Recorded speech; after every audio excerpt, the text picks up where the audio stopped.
¿Se acuerdan que estuvimos dando algo relacionado con la doctrina de la gracia? Y luego, cuando llegamos al texto de nuestro hermano Pink, teníamos varios puntos ahí en su hoja.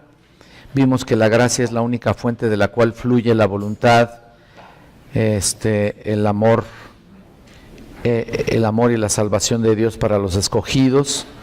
Vimos también la gracia divina, y la tienen sin duda. La gracia divina es el favor soberano y salvador de Dios.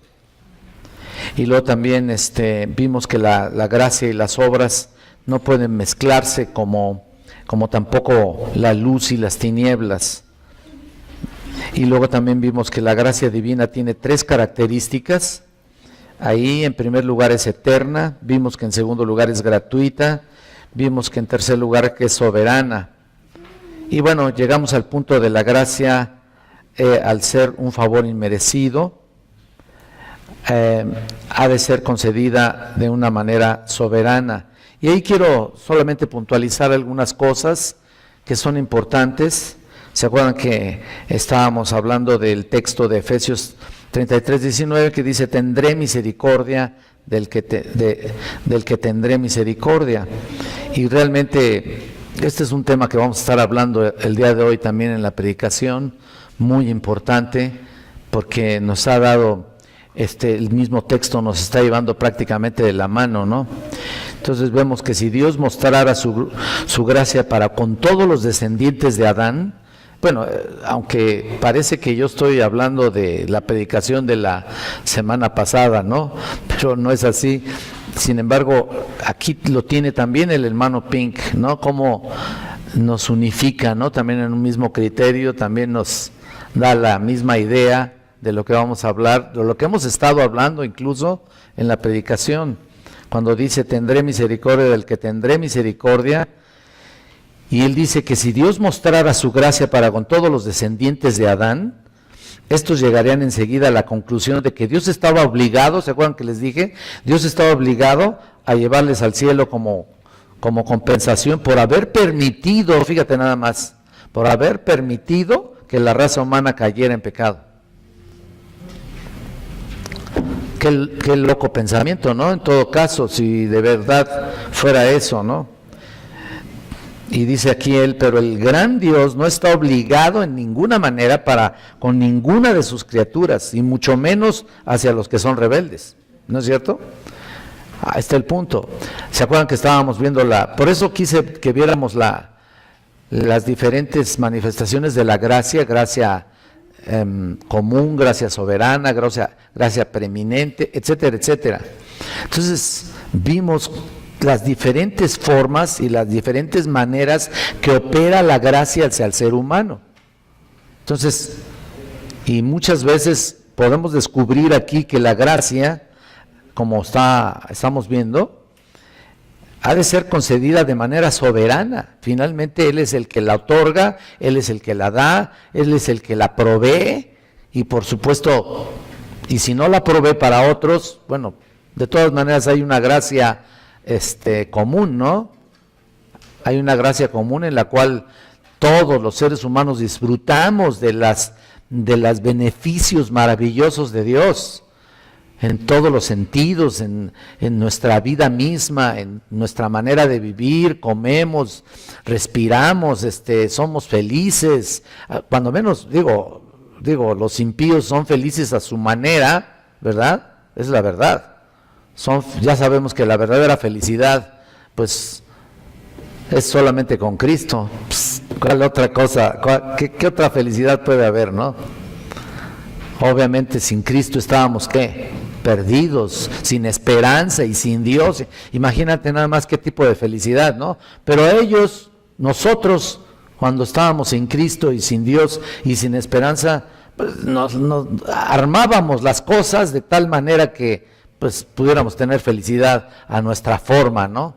Ya saben que en el mundo la felicidad es pues tener dinero, tener bienes, tener pues otro tipo de cosas, incluso sobre todo ellos son felices con el propio pecado, les encanta el pecado, y de tal manera que se consideran felices, ¿no? Entonces, Dios no está obligado a dar de ninguna manera su gracia solamente por lo que Él quiere y por lo que Él desea y en el momento que Él lo permite. Entonces, como ya dijimos, la vida eterna es una dádiva y por lo tanto no puede conseguirse por obras ni reclamarse como un derecho, ¿no? Si pues la salvación es una dádiva, ¿quién tiene derecho alguno para decir a Dios que debería concederla, no? Pues no, y no es que el bendito dador niegue este don a quien le busque de todo corazón, por supuesto que no, y según las reglas que Él ha prescrito, no, Él no rechaza a nadie que vaya con manos vacías y por el camino que ha establecido, no rechaza a nadie. Pero si Dios decide ejercer su derecho soberano de escoger de entre un mundo lleno de pecadores e incrédulos, un número limitado para salvación, se los dije la semana pasada, ¿quién puede sentirse perjudicado, no? Un número limitado para la salvación, porque a proporción de toda la humanidad, sinceramente la elección es un número limitado. Sinceramente, a proporción de toda la humanidad, realmente somos unos cuantos, en serio. Pelo. De verdad, Él está obligado, Dios está obligado a dar por la fuerza su dádiva a aquellos que no lo aprecian, por ejemplo, que no lo aquilatan, que nunca han querido nada con Él. ¿Se acuerdan que yo les decía esto, no? ¿Está obligado a salvar a los que han resuelto seguir sus propios caminos? Pues no, realmente no. Imagínate nada más, ¿no? Tanta gente que le odia, tanta gente que desprecia a Dios, ¿por qué tiene que darle finalmente la salvación o su gracia? ¿Por qué tiene que dársela a personas como esos, no? Así y todo, nada hay que ponga más furioso al hombre actual, natural, que saque que saque a superficie su enemistad innata, arraigada contra Dios. Dios es un impedimento para sus pecados, por supuesto. ¿Por qué creen que mucha gente dice, ahí vas donde te prohíben hacer esto, hacer lo otro? ¿No es cierto? Luego te dicen así, ¿no? Dios no, nosotros no prohibimos nada, ¿no? ¿Qué es lo que hacemos? Tratamos de dar una enseñanza para que, pues, mover sus corazones y realmente tener mejores convicciones, tener mejor edificación. Fíjense, esto es muy importante, entender que la enseñanza y de alguna manera el esfuerzo que estamos haciendo para enseñarles y proveerles de edificación a ustedes, ese es el mejor pastoreo. Un día le dije a una persona, ¿qué quieres? Que vaya yo con muchos a estarlos visitando y todo ese tiempo que yo ocupe en eso, en lugar de visitarlos y que te dé el domingo hay una predicacioncita ahí sacada de la manga. ¿Qué prefieres? No, mejor quédate en tu casa, me dijo. Bueno, no estoy diciendo que no deba visitar, ¿no? Claro que sí, visito y en la medida que puedo lo hago, ¿no? Pero el mejor pastoreo, y vuelvo a repetir, es dar pastos. ¿O qué otra cosa? Ustedes díganme. ¿No es el pastor el que da pastos? Entonces, ese es el punto, ¿no? Es tan importante eso. Entonces, es nuestra bandera, se puede decir, es nuestra estandarte, lograr que la iglesia crezca, lograr que se reproduzca, lograr que sea edificada, lograr que sea madura, que no sea una iglesia de bebés espirituales, pero que esos bebés que están creciendo finalmente redunde para bien y para una reproducción, para su servicio, para descubrir sus dones, para poner en práctica sus talentos, para poner en práctica las obras de Dios. Entonces, esa es la idea, ¿no? Y eso es lo que estamos aquí tratando de hacer. Entonces, y luego continúo diciendo aquí lo que dice nuestro hermano, dice, para el corazón no quebrantado es demasiado humillante el aceptar que Dios, fíjate lo que dice, para aceptar que Dios formó su propósito desde la eternidad, sin consultar para nada a la criatura. Fíjate que, otra vez lo repito, para el corazón no quebrantado, o sea, impío, finalmente, ¿no? Es demasiado humillante el aceptar que Dios formó su propósito desde la eternidad sin consultar para nada a la criatura. Es muy humillante, ¿no? Para ellos. Para el que se cree recto es demasiado duro el creer que la gracia no puede conseguirse ni ganarse con su propio esfuerzo. Así hay gente, ¿no? Hay mucha gente que se cree buena, se cree yo no robo a nadie, yo no hago mal a nadie, yo al contrario le hago bien a todos. Me escribía una prima mía y me decía, de modo que, porque yo estoy subiendo devocionales, ¿no? Todos los días ahí en Facebook, en la página, y y un día escribió hace tiempo, ¿no? Es que, de modo que todo lo que he hecho por la gente, resulta que todo lo bien que me he portado con todos, resulta de que todas las cosas que he visto por ellos, ahora resulta que eso no es nada bueno, ¿no? Ahora resulta que no es agradable delante de Dios, ¿no? Ahora resulta que de todas maneras irse al infierno, no, eso no es la verdad. No por obras, ¿no? Para que nadie se gloríe. Y entonces, uno de los principales propósitos al principio para hacer los devocionales ahí en Facebook, precisamente era para alcanzar a mi familia, a todos mis familiares allá en Guadalajara, ¿no? Y aquí los que están y todo lo demás. Sinceramente, al principio, y obvio, después ya fue para entender y edificar a los hermanos todos los días, estar dando una gotita ahí, ahora sí que un gotero, ¿no? Ahí una cosita pequeña para su vida, todos los días. Y finalmente esa es la idea, ¿no? Y lo dice aquí, y creo que también lo dice ahí en sus notas, y el hecho de que la gracia separa a los que quiere, el hecho de que la gracia separa a los que quiere para hacerlos objeto de sus favores, provoca las protestas acaloradas de los rebeldes orgullosos. O sea, ¿cómo te atreves, no, Dios, a tomar tus decisiones, no? ¿Cómo te atreves a escoger a la gente? ¿Cómo será? ¿Cómo es posible que sean unos cuantos? ¿Cómo es posible que escojas? ¿Y a los demás qué? ¿Los desprecias, los tiras, los abandonas, los echas al infierno o qué? ¿No? Entonces hay muchas preguntas con respecto de la elección, y aquí estoy revolviendo un poquito la gracia de Dios con la elección, pero esa es la puntualización que se ve específicamente en la elección. Está íntimamente relacionada con la gracia de Dios. Por supuesto que todas las demás doctrinas están también relacionadas, pero aquí eso es lo que se pudiera poner al tú por tú el hombre con Dios, ¿no? Dice, el barro se levanta contra el alfarero y pregunta, ¿por qué me has hecho tal? Ese pasaje lo vamos a ver hasta la otra semana, pero de todas maneras es algo muy bello lo que está ahí en Romanos, por cierto. Es en el 9, 19 o 20, algo así. 9, 20, sí. ¿Por qué me has hecho así, no? ¿Pero qué te pasa, no?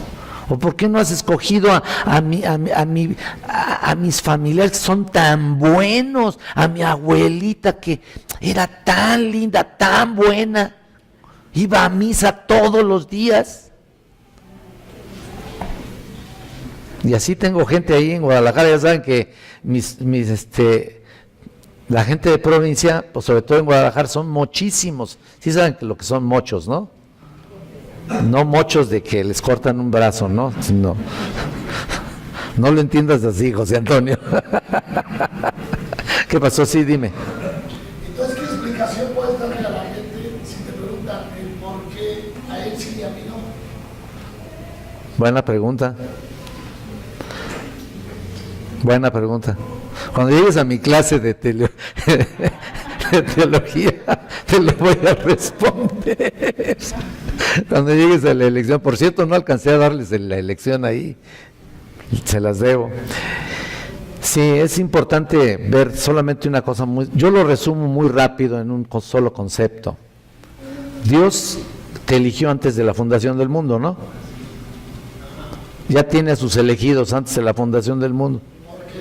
¿Y los demás qué dices, no? ¿Sí? ¿Los demás qué, no?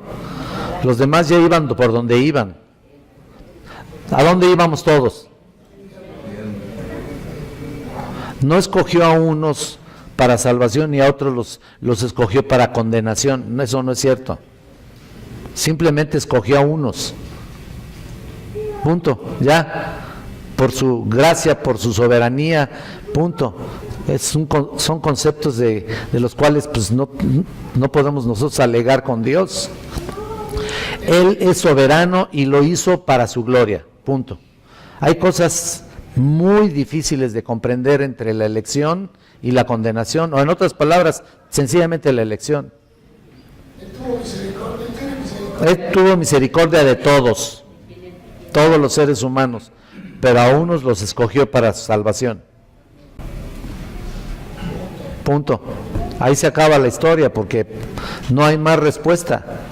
Él es soberano, Él hace lo que quiere. De eso vamos a hablar en la predicación. Espérenme tantito. Ay, sí.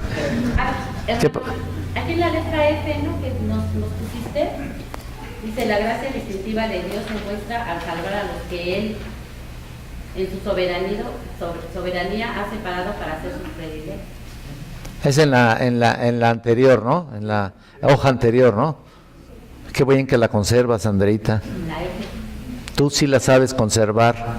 No la hemos terminado. No, que aquí vienen luego, piden una hoja nueva cada vez que vienen. Se me olvidó. No importa, si tenemos, se las damos con mucho gusto, pero o sea, ese es el punto. Esa es la idea. Algo tiene que decir Elías. A lo mejor este ejemplo es burdo, ¿no? Porque no podemos compararnos con Dios, pero uno no peca por el hecho de que no le dé a todos los pobres limosna. A unos les damos y a otros no. ¿Lo están oyendo? Pienso que vamos, a lo mejor de cierta manera, para poder comprender un poquito, no estamos pecando si se me acercan 100 personas y les doy a 4 y a los otros 96 no les doy. Sí, él habla acerca de darle a un limosnero, ¿no? No pecas porque si le das de 100 que se te acercan, le das nada más a 4, ¿no? ¿Cuál es el problema, no?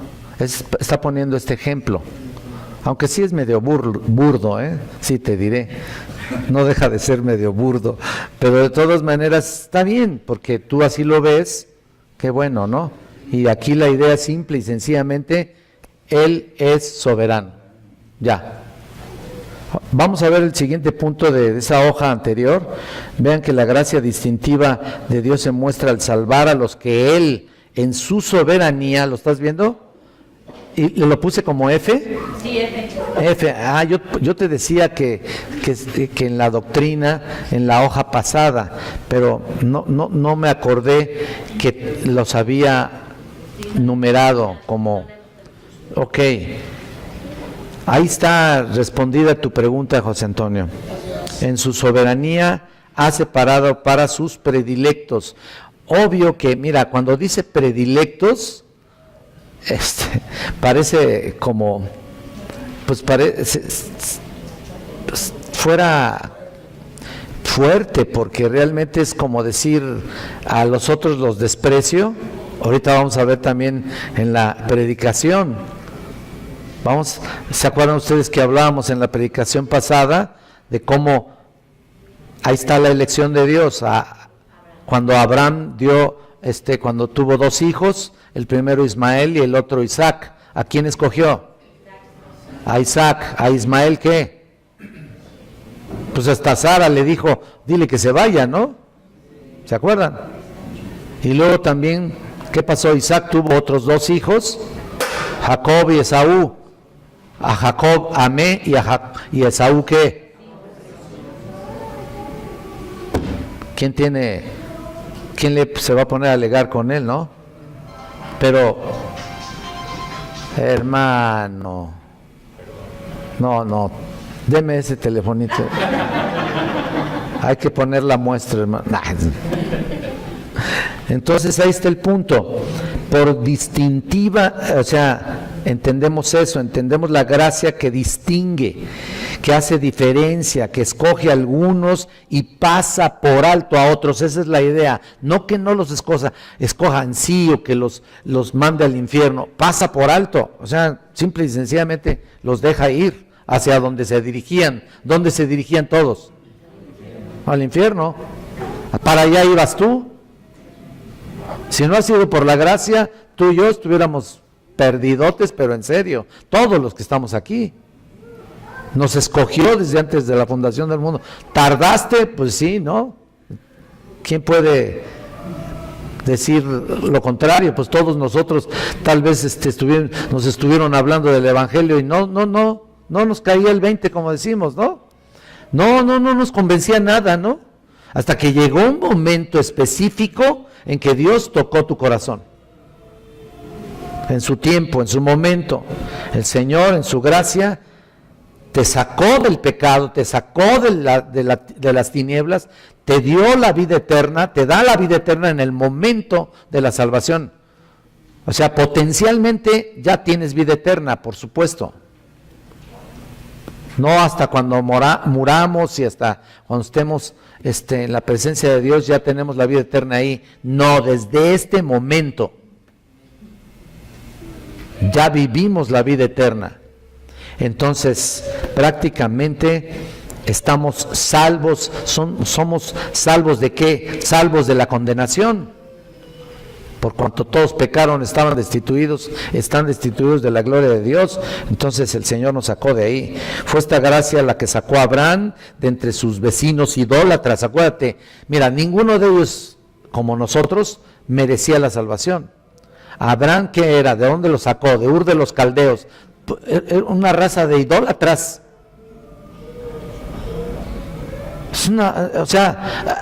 Abraham salió de ahí no porque fuera algo especial. Él tuvo que dejar toda su familia, toda su parentela la tuvo que dejar, porque era realmente una raza de puros idólatras. Entonces lo sacó de ahí y se hizo ¿qué? Amigo de Dios, ¿te acuerdas? Qué maravilla, como tú y como yo. Abraham no es más que tú, ni menos que tú. Estamos igual. Obvio que, pues, los galardones van a ser distintos, ¿no? Está como el ladrón en la cruz, ¿te acuerdas? Señor, acuérdate de mí cuando estuvieres en tu reino. De cierto te digo que hoy estarás conmigo en el paraíso. Pues los galardones no van a ser los mismos para el ladrón que para Pablo, ¿no? Imagínate todo lo que hizo Pablo, ¿no? Pero de todas maneras, a los ojos de Dios, todos somos los redimidos, todos somos iguales. Y fue esta la gracia la que salvó a publicanos, pecadores, de todo tipo, olvídate. Y dijo de los fariseos religiosos, dejadlos. ¿Te acuerdas que dijo en Mateo 15:14?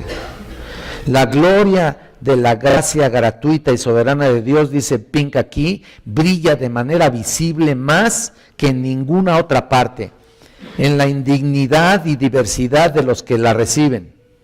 La ley entró para agrandar la ofensa, pero en cuanto se agrandó el pecado, sobreabundó la gracia. O sea que la ley entró específicamente para mostrarles a ellos su pecado. En ninguna manera fue precisamente para salvarlos. Mira, sinceramente, tal y como sucede con nosotros. La palabra de Dios cuando llegó a tus oídos y cuando realmente conociste que eras pecador, es porque te mostraron con la palabra de Dios que eras pecador, ¿no? O sea que la misma palabra, la ley de Dios, motiva en tu vida para mostrarte tu pecado. De otra manera, ¿cómo eres salvo? ¿De qué vas a pedir perdón? Vean, ¿cuánta gente hay? ¿Yo pedir perdón? No, hombre, ¿no? ¿Cómo? Si yo no tengo nada malo en mi vida. Vean, tanta gente orgullosa, que se cree buena, que piensa que va a ir al cielo, y así es precisamente lo que todos los líderes religiosos, de la religión católica, por supuesto, dicen lo mismo.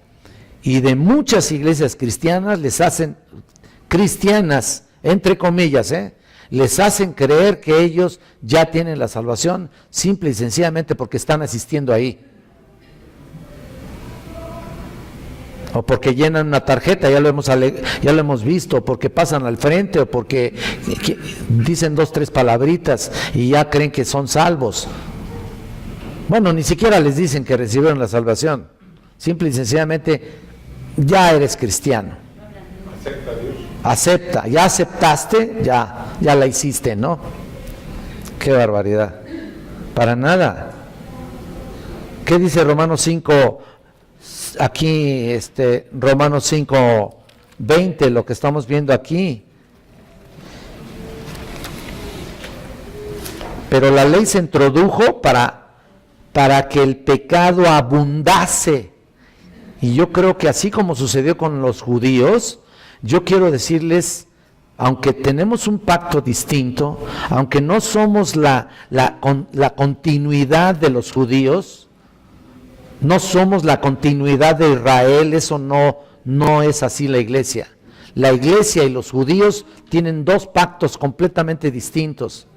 Ellos tienen un pacto abrámico, un pacto davídico que se va a cumplir en el milenio. Nosotros tenemos el nuevo pacto que Jesucristo estableció en la primera cena del Señor, o sea, en la cena de Pascua, cuando repartió el pan y dio el vino.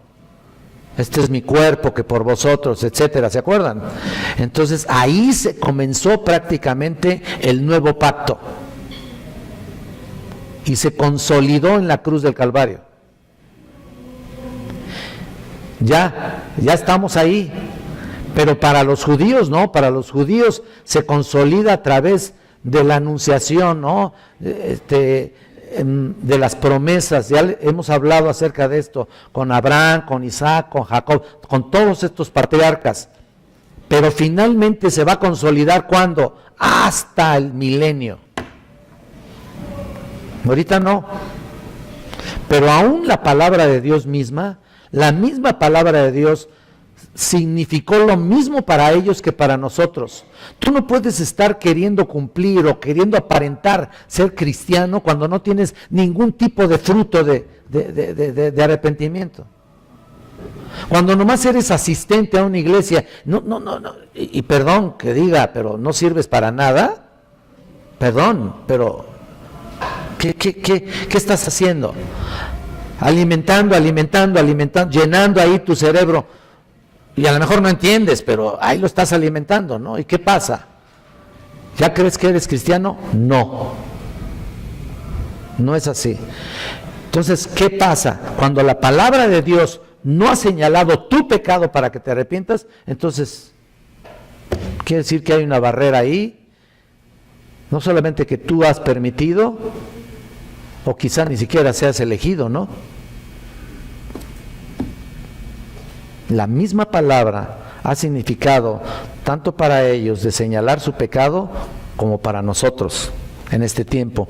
Por eso aquí dice en Romanos 5:20, pero la ley se introdujo para que el pecado abundase, mas cuando el pecado abundó, sobreabundó la gracia. Cuando Manasés fue rey en Judá, había un rey, no Manasés el hijo de José, no, hubo un Manasés entre toda la dinastía de reyes que se dieron Acuérdense que se dividió el reino en una parte específica de la historia. Cuando Salomón prácticamente murió, el reino se dividió entre Israel y Judá. Y entonces se empezaron a establecer reyes, tanto para Israel como para Judá. Y uno de ellos se llamaba Manasés, fue rey en Judá. Y siendo uno de los peores reyes, fíjate nada más, él empezó a gobernar a los 12 años. Y fue el que más gobernó. Unos dicen 50 años, otros dicen 55, pero bueno, para el caso yo creo que tremendo. Pero los comentaristas dicen que fue un monstruo, así, un monstruo de crueldad, porque pasó a su hijo por fuego. ¿Qué tal? Y llenó a Jerusalén de sangre inocente. Fue un maestro de iniquidad, porque no solo multiplicó y hasta extremos extravagantes sus impiedades sacrílegas, dice aquí Pink, sino que corrompió los principios y pervirtió las costumbres de sus súbditos, haciéndoles obrar peor que los idólatras paganos más detestables. Tremendo, ya que lo investigas dices tú, ay Dios mío. Tú puedes pensar que entraba un rey, ¿no es cierto? ¿Te acuerdas? Y ¿cuántos fieles había de los reyes? E hizo lo malo y levantó, o sea, cada rey que entraba hizo lo malo delante de los ojos de Jehová. Y levantó lo que alguien había destruido en el pasado, lo vuelve a levantar, los lugares altos de adoración. Y así sucesivamente. Venían de 5 reyes o 7 reyes malos, venía uno bueno. Pero la mayoría, sí, mal. Josías fue uno de los buenos, ¿no? Tú puedes ver ahí en Primera de Crónicas, no lo busques, apúntalo, luego estúdialo para que veas todas las maldades que hizo Manasés. Primera de Crónicas 33. Y también compáralo con el segundo libro de Reyes, siempre dicen el segundo libro de Reyes 21. Todo el capítulo 21, léelo y te vas a dar cuenta con todo. Por esta gracia sobreabundante fue humillado, fue regenerado, y a pesar de todo, escucha esto, y aquí por eso estamos hablando de la gracia. Fue terrible, pero más adelante fue humillado, fue regenerado y vino a ser hijo perdonado. Por amor, un heredero de la gloria inmortal, dice Pink. Tremendo, ¿no? Imagínate nada más, el peor enemigo de Dios, el peor enemigo de Israel, de Judá en ese tiempo, viene a ser regenerado. Para Dios no hay barreras. Todo el que viene a mí, ¿qué dice? No le echo fuera, ¿no? Ahí está. Consideremos a Saulo, por ejemplo, ¿no? Ya, ese es otro de los peores, ¿no? Perseguidores crueles y encarnizados de los cristianos, de los seres humanos. Él tenía hambre de amenaza contra ellos. Ustedes saben el celo que tenía, ¿no? Terrible, ¿no? Un celo religioso enfermizo, que buscaba la manera de culparlos y entregarlos para ser sacrificados o para ser enjuiciados. ¿Se acuerdan que él estuvo de acuerdo y se gozó y se consintió cuando fue testigo de la muerte de Esteban, ¿no? Ahí estaba feliz, ¿no? Como siendo uno más aquí, ¿no? Vean nomás. Ahí estaba. Pero vean, tanta carnicería que desarrolló este hombre, matando a tantos discípulos de Jesús. Y dice aquí Ping, la desolación que había causado y las familias que había arruinado no eran suficientes para calmar su espíritu vengativo. Terrible.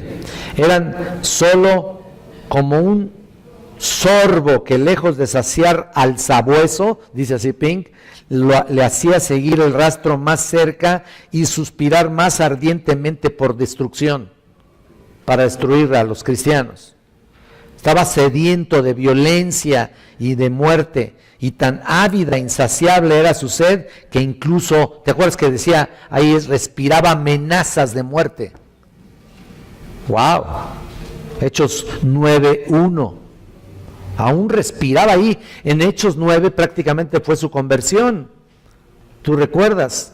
Pero al principio, el primer versículo es muy claro cuando dice que respiraba amenazas de muerte. Sus palabras eran como lanzas y flechas y su lengua como espada afilada. Amenazar a los cristianos era para él natural como respirar, ¿no? Y supuestamente para guardar ¿qué? Para guardar un religiosismo inútil y una serie de leyes del judaísmo que realmente eran inútiles, ¿no? Eran por demás. Entonces, él no estaba haciendo esto porque amaba a Dios. Amaba su religión. Amaba su sistema. Pero no amaba a Dios, ni siquiera lo conocía. Entonces, ahí está. En los propósitos de su corazón rencoroso no había sino deseo de exterminio, así dice Ping aquí. Y solo la falta de más poder impedía que cada sílaba y cada aliento que salía de su boca no esparcieran más muerte y no hiciera caer más discípulos inocentes. ¿Quién, según los principios de justicia humana no le hubiera declarado vaso de ira, ¿no? Cualquiera, al conocer las doctrinas, digamos, obviamente él es el que fue, el Señor le dio, lo usó para escribir precisamente las doctrinas principales de la Biblia, ¿no? El mismo perseguidor. Imagínate, ¿quién no hubiera calificado a Pablo como lo hubiera declarado vaso de ira preparado para condenación? ¿Quién no? Claro que cualquiera, sencillamente cualquiera. Pero ¿qué dijo el Señor cuando lo alcanzó? ¿Se acuerdan en su conversión? Porque vaso escogido me es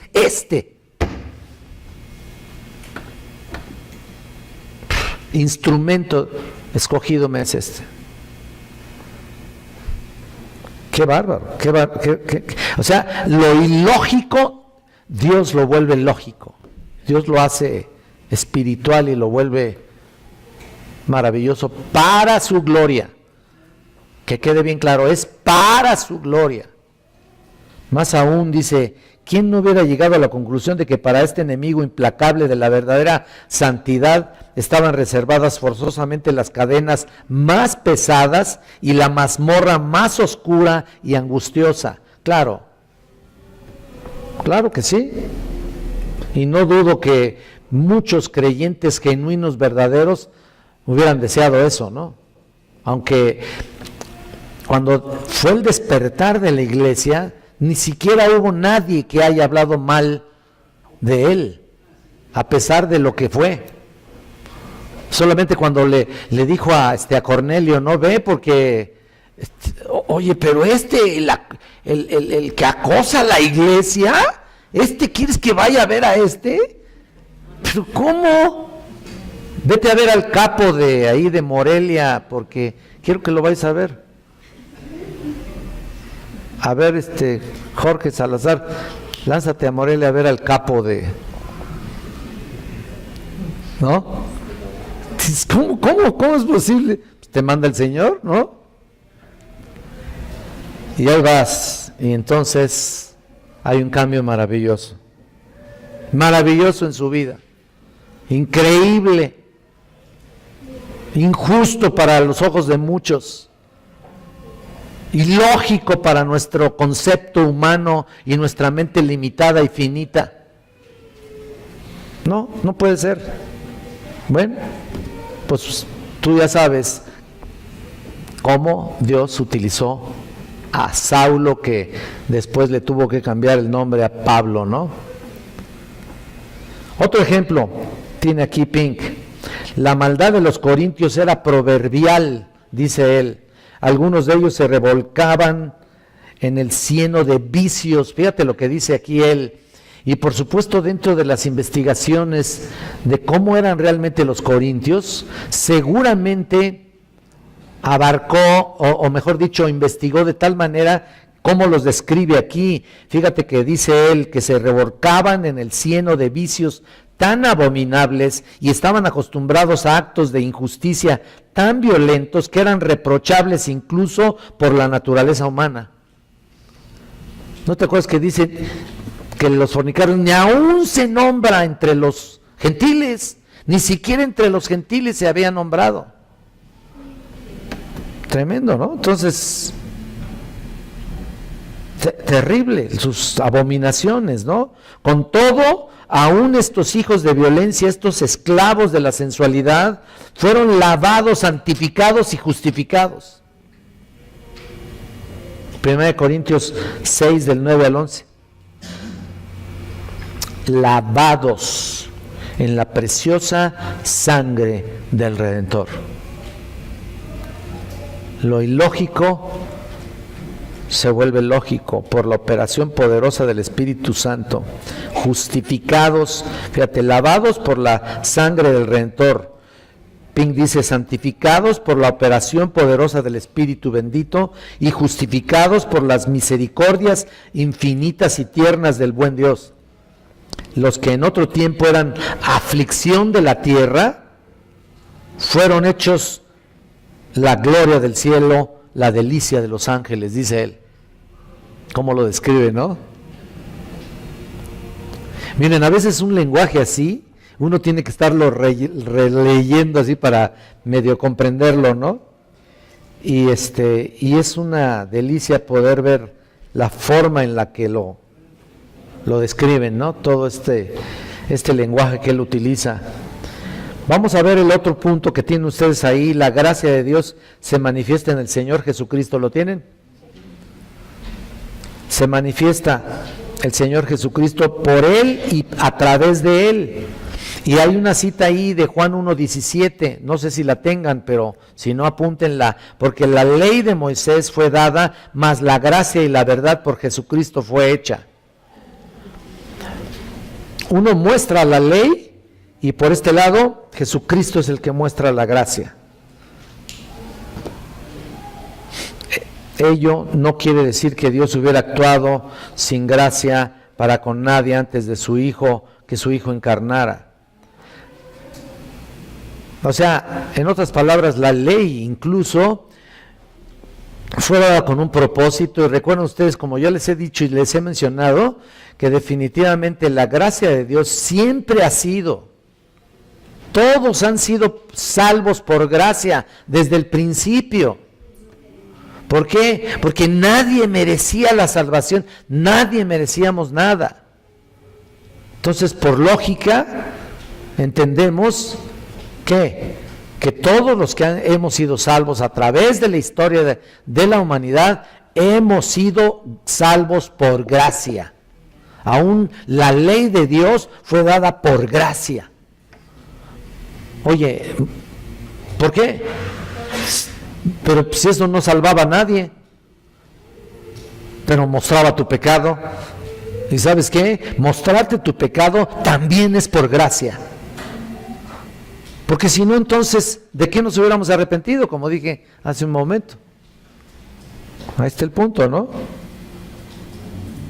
Entonces,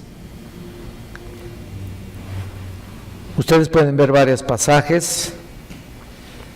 Génesis 6:8, Éxodo 33:19 muestran claramente lo contrario. Pero la gracia y la verdad fueron reveladas plenamente y declaradas perfectamente cuando el Redentor vino a esta tierra y murió por los suyos en la cruz, por los suyos, que quede bien clarito, por los suyos, entendiendo, como ya les he explicado yo en algunas ocasiones también en la clase de teología, y también yo sin duda les he dicho aquí en algún momento de la predicación que la sangre de Jesucristo, la muerte de Jesucristo fue suficiente para salvar a toda la humanidad, a todos los seres humanos de toda la historia.